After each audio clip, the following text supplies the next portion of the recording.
You really just need a little bit of soap on the parts that have hair. So like the mons pubis and the outer labia is really all you need soap on. And definitely don't need to wash inside the vaginal canal, like no douching, none of that. Just like so simple, on medicines to suppress their hormones or have had their ovaries removed, or people on birth control pills long term, especially as you get older or like after having babies. And that's another thing you point out. People don't want to talk about itching. People don't want to talk about incontinence. Myth busting or things that you can think about, vaginal or vulvar skin health or care that we could really make a difference for our listeners out there. Welcome to Derm-It Trotter. Don't swear about skincare, where host Dr. Shannon C. Trotter, a board-certified dermatologist, sits down with fellow dermatologists and skincare experts to separate fact from fiction and simplify skincare. Let's get started. Welcome to the Derm-It Trotter Don't Swear About Skincare podcast. We've got an amazing episode here today. I'm with Dr. Emily Murphy. She's a board-certified derm assistant professor at George Washington University, and she serves as director of the Vulvar Health Program at GW. And for those of you that don't even know what that means, this means she is an expert in vaginal health. So welcome to the podcast. It's great to have you here, Emily. Thank you so much for inviting me. Of course. This is a topic I think a lot of women and perhaps even men are probably wondering, like, wait a minute, why is this even on a dermatology or a skincare type podcast? So I think that's something that I'm definitely going to have you touch upon. But first, I think people might even notice, like in the beginning, we talked about vulvar health. And this is something that I have patients even come in and look at me and say, what do you mean when you're even talking about my vulva? Like, what is that versus my vagina, and kind of the confusion of the anatomy? Because I think just clarifying that would help people understand when we talk about, health in that area, what are we even referencing? Yeah, absolutely. And it's so common when I do vulvar exams that oftentimes I'll have patients use a mirror and they love just like learning. And they'll always say like, oh my gosh, I didn't know any of that. So I think it's so common that people just don't know. The big difference is the vulva is the external genitalia. So that includes the mons pubis, which is the top, hair-bearing surface, the outer lips and inner lips, which are the labia majora and minora, and then includes, as well as you go, on the inside, the clitoral hood, which sits on top of your clitoris. It kind of like sits on top and you can retract the clitoral hood. And then going down where the two labia connect, that's your posterior fourchette. And then, you move into the perineum and the anus. And then, internally, the entrance to the vagina, that is still technically part of the vulva. We call that the vestibule, which, vestibule of a building is like the entrance, right? So the entrance is the vestibule, and then you actually go into the vaginal canal. So anything outside your vulva, once you move inside the canal, then you're in the vagina. That's super helpful because I think you're right. People don't know what that means and they should have a comfort with it. But I think it's just one of those things, it is the genital or private area. So people are a little scared to maybe know about it or have never even thought looking in that area, and using a mirror and showing people exactly what they've got down there, I think is pretty helpful. And it gives people that sense of comfort. What might be surprising, like we talked about before, is the fact that we're even talking about it as dermatologists. And so I wanted to have you sort of explain, a little bit of how this is skin, maybe, what people might think of their normal skin or what we think of skin versus maybe mucosal skin, and how we sometimes, as dermatologists see conditions that affect both types of skin. Yeah. And I think the hair can be a big clue. So like the sort of normal keratinized skin on the outside, which has hair, is like the mons and the labia. And then when you go inside, that's sort of a modified mucosa, which is like your labia minora and the vestibule. And then when you enter the vagina, that's where you get into pure mucosa. And those can definitely help you make diagnoses because there's certain conditions that will affect the actual mucosa, like lichen planus. Erosive lichen planus is probably the most common one that will actually extend into the vaginal canal and involve that mucosa. Whereas something called lichen sclerosus usually affects more that modified mucosa. So we'll see it on the clitoral hood, the inner labia, and, at that posterior fourchette where the two labia come together, and then loves to go on the perineum. So those two conditions can look really similar. So what type of skin you're dealing with can be really helpful. And then, of course, with certain conditions, the hair can contribute. So we'll see them more on the outside, things like hidradenitis suppurativa, or we see a lot of like folliculitis, inflammation of the hair follicles. Like those really won't involve the mucosa at all, but they'll be involving the hair-bearing outer skin. So I think it's useful to know those differences because diseases will present in different areas, and it can help us be good diagnosticians. Yeah, because I think for a lot of people, they don't even realize that there's so many things that can affect that skin. And probably what one of the things they're thinking about most is, well, I'm just trying to figure out, how do I even care for my vaginal skin, right? Like, is it the same as, the skin that's on my arm, or are there certain cleansers I should be using, or things to avoid? Or, obviously there's things that are marketed to people out there to cleanse sort of the vaginal area. And I think it can be confusing on, what's right and what's wrong. And, do they even need a particular regimen to address skin in that area as well? Yeah, that's a huge point, and I spend a lot of time talking to patients about that. I think first thing to think about is I really don't recommend products marketed for vulvar or vaginal skin, because I do think, one, they overcharge you. And two, they add all sorts of stuff in them. I don't know what it is. They're all they say they're organic, and that really confuses people because they think organic means good, but usually organic means they're putting a bunch of plant-based products in. And I'm I don't know what any of these things are, but you don't need all of this. So, and then certainly a lot of, creams, sometimes they'll include anesthetics, like benzocaine, which can be, a really common cause of allergic contact dermatitis. So I really don't recommend vulvar specific things. If patients come in really liking something, as long as it's not irritating, I'm okay with it. But I tell them to keep it really simple. My spiel is that I say you really just need a little bit of soap on the parts that have hair. So the mons pubis and the outer labia is really all you need soap on. And I recommend just kind of gentlest soap. I usually just do Dove soap for sensitive skin. And then I say you want to use your hand to wash. So a lot of people are using washcloths to really scrub the skin. I'm nope, just use your hands, a little soap on the outside, and then really you should just be letting water wash down. And that is all you need. Some people, as they get older and might have some urinary leakage, or, patients who have eczema, they'll often like using a barrier or a moisturizer. And there's tons of things marketed to vulvar skin. But again, I keep it simple. If you want to do the most basic, just plain Vaseline. There's some other brands that I'll sometimes, for people who want something a little more elegant, I'll recommend. But I don't think you can go wrong with just plain Vaseline, especially if you're dealing with somebody that has eczema, maybe an allergy. And definitely don't need to wash inside the vaginal canal, no douching, none of that, just so simple. And I think those are big things. The other big thing is wipes. I really counsel on avoiding wet wipes. The best thing is toilet paper, just plain water. In that, because wipes are so irritating. And those especially, again, they'll be labeled organic, sensitive skin, but there's been article after article showing that even if they say sensitive skin, it does not mean it's sensitive. So I do a lot of counseling on that, and definitely pads. If you're worried about allergies, I'll get into discussions of trying to use cotton pads. Really, tampons are probably the least irritating because they're just on the inside. They're not affecting the vulvar skin at all. But if you're going to use pads, trying to use cotton ones. So there's a lot of sort of nitty gritty in caring for the vulva. And when you talk about, from the standpoint of the vulvar skin, the hair-bearing skin, and you mentioned kind of moisturizing with Vaseline, what about as you get toward, the labia minora and more of that mucosal transition? People are complaining of dryness there. Is it something that you recommend to moisturize as well? And do you change up then your recommendation for that type of skin? Yeah, good question. So you can definitely still use Vaseline on the mucosal surface, so that's totally fine. If people are having a lot of dryness in the vulvar area and going into the vagina, that should kind of trigger an alarm bell for you as to whether you should be thinking of something we call genitourinary syndrome of menopause, or atrophic vaginitis, which describes that when hormone levels change. And the name of genitourinary syndrome of menopause describes that most commonly we see this in menopause, but we can see it in women who are breastfeeding, women who are pregnant, certainly cancer patients who have had, are on medicines to suppress their hormones, or have had their ovaries removed, or people on birth control pills long term. All of those people can have lower estrogen levels to the vulva.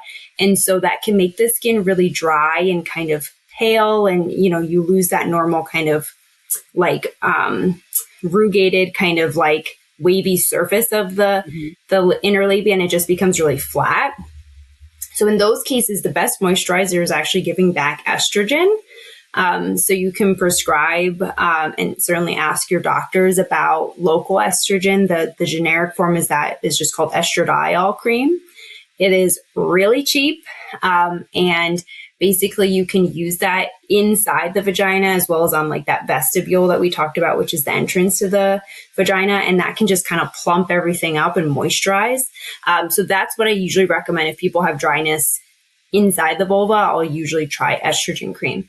And most times in those patients, you ask a history and you can figure out a reason that they have the dryness, and it's so safe. Studies show that there's very little absorption. And even if there's a little bit of absorption, the FDA recently removed the black box warning from estrogen related to cancer. So even if there's a little absorption, it's very, very safe medicine.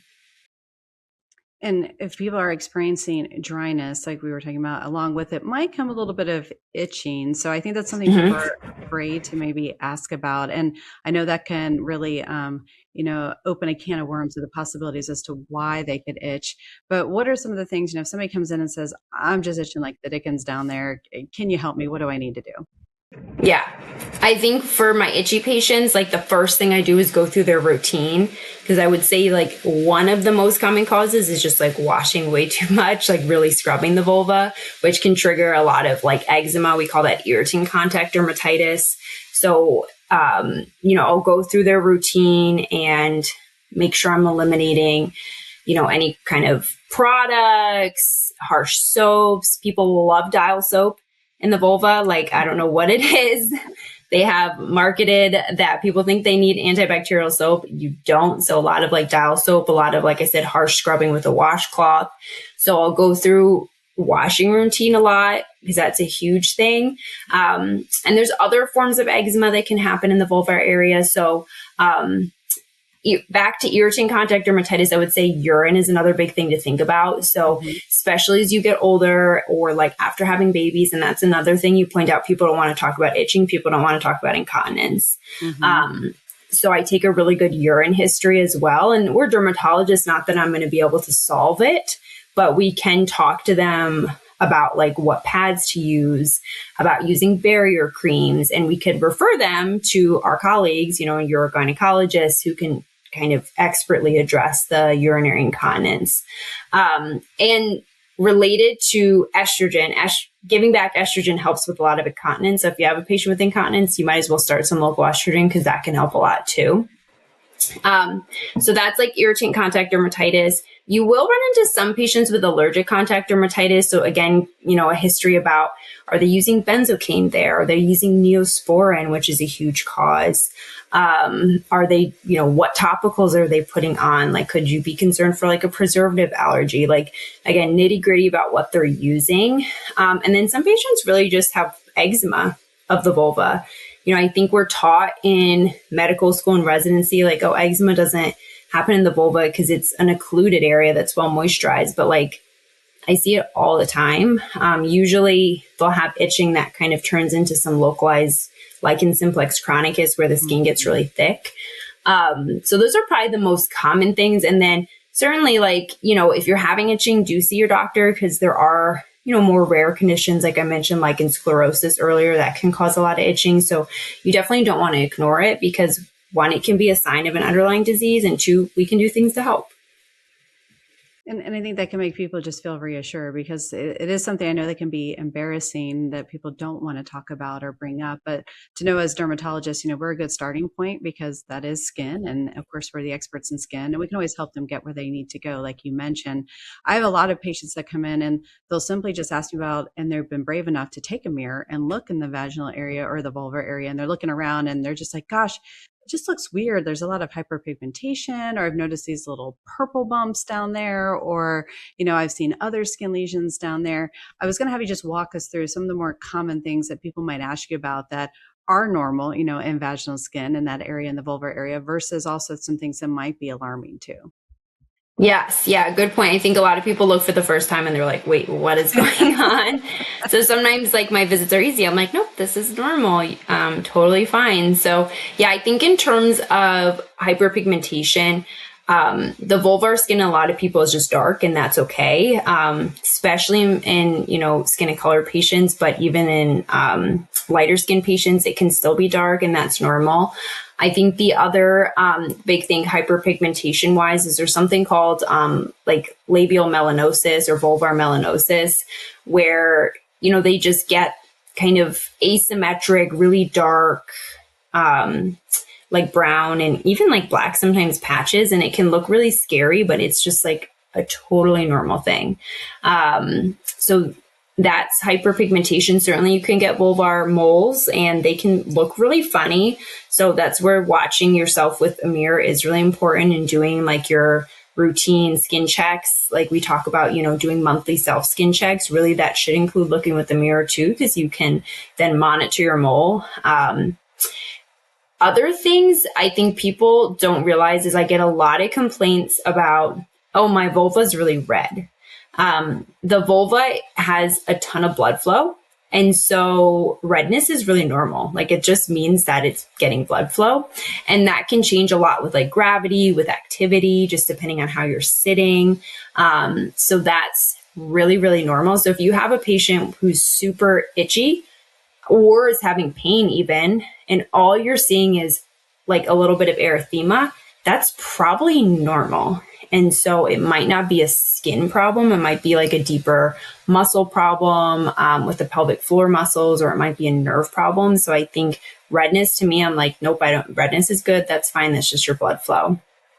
Other things I think people, you mentioned the purple spots, those are angiokeratomas. People hate them, but they're so normal. They're just like these little like, vascular growths. We see them a lot in women with pregnancy because that pressure, just like, the baby and all the fluids sitting on the vulva just causes, pressure buildup, but they're very normal.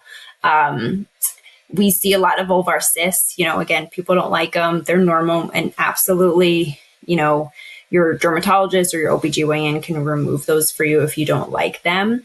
Other growths, warts. A lot of warts.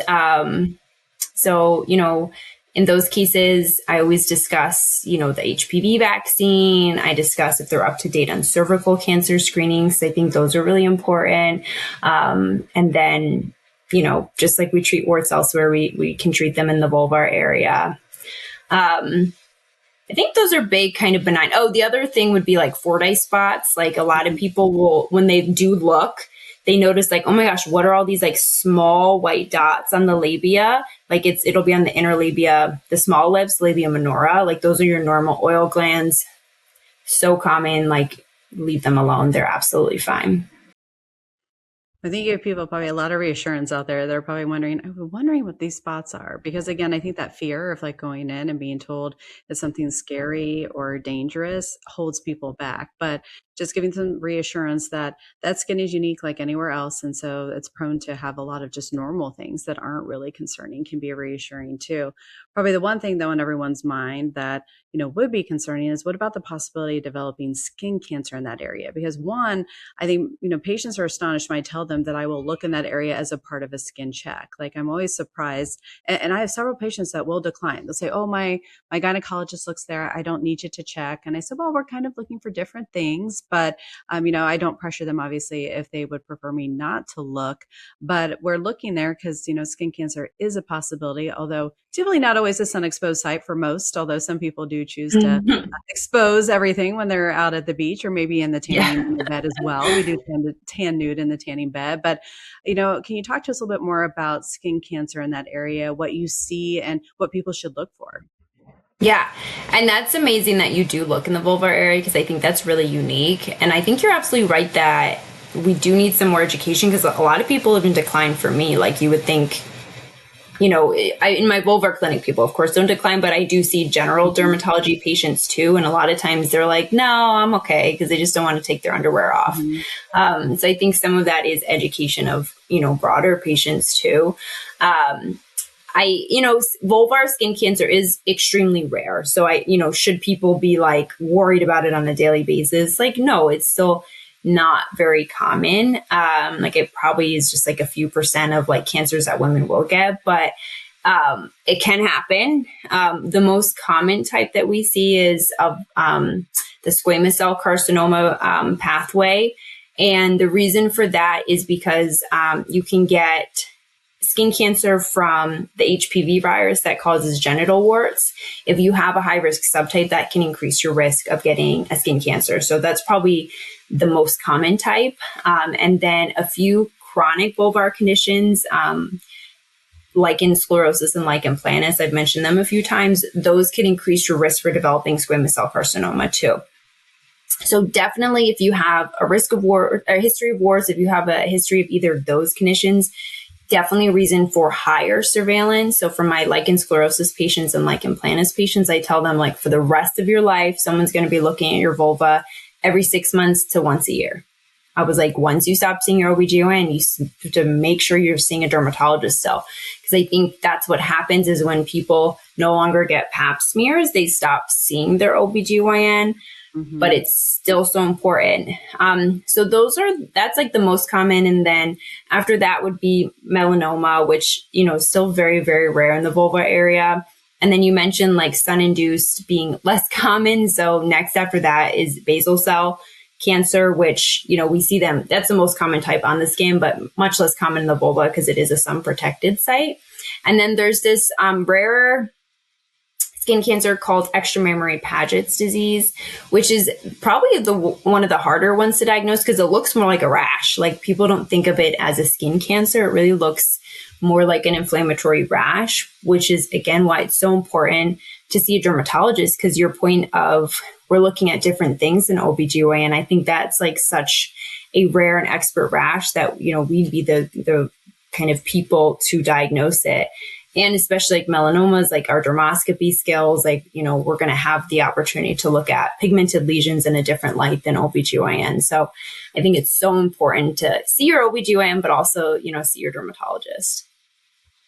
And then the last few minutes we have, I just wanted to give you an opportunity to kind of hit the big highlights. If you could list, I don't know, maybe top 3 or 5, like myth busting or things that you can think about, vaginal or vulvar skin health or care that we could really make a difference for our listeners out there that would be like, maybe like think twice about it. What would you say?